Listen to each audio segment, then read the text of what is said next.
Bonjour à tous et bienvenue sur boursicoté.com pour cette nouvelle analyse technique Forex matières premières et crypto-monnaie avec une période de devise euro-dollar qui continue à rester sous cette zone des 1.05. Donc on n'est toujours pas sur une phase de retournement mais plus sur une phase de neutralisation. On est sorti ici d'une dynamique baissière, on se stabilise donc entre cette zone des 1.05, une zone horizontale majeure sur le long terme, et avec cette zone ici des 1.0240 voire même légèrement inférieur à 1.02 en zone de support.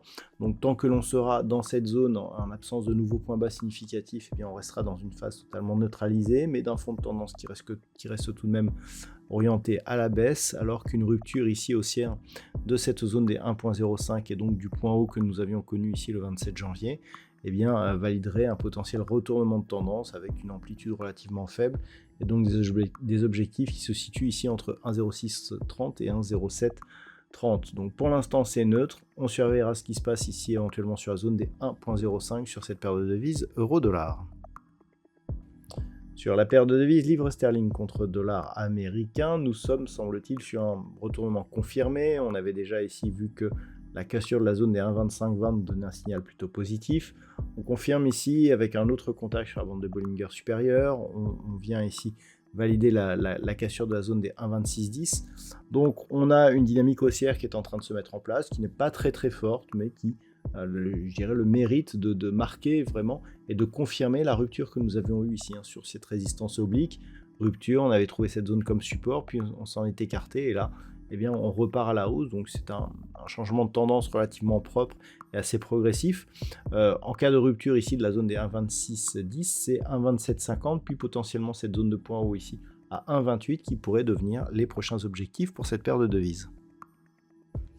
Sur l'or, nous avons une configuration qui reste haussière malgré une petite phase de consolidation.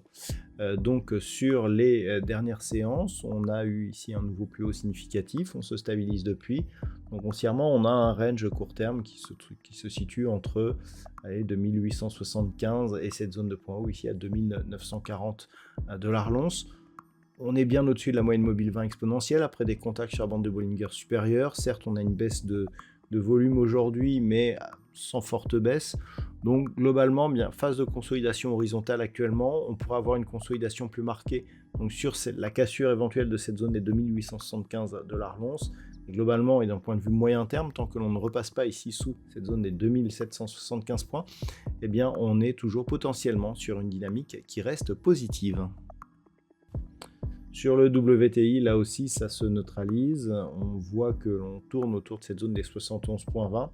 Globalement, ça reste baissier puisqu'on continue à inscrire de nouveaux plus bas significatifs de tendance court terme. Il faudrait au minimum dépasser la zone ici des 74 $ le baril pour avoir un retournement de tendance.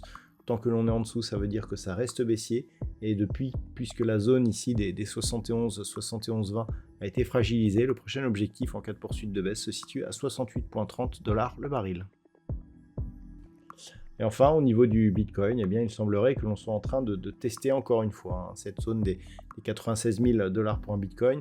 Alors, c'est une zone qui a été testée à de nombreuses reprises. Pour l'instant, elle tient bon, mais à force de la tester, eh bien, on l'a peut-être fragilisée.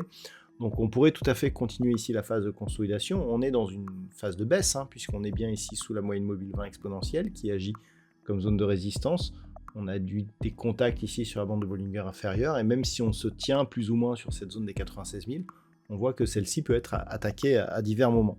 Donc, pour l'instant, je dirais que par rapport à cette phase de baisse, on peut très bien revenir ici sur 92 000 sans avoir forcément un gros signal baissier. On est déjà revenu sur cette zone à de multiples reprises.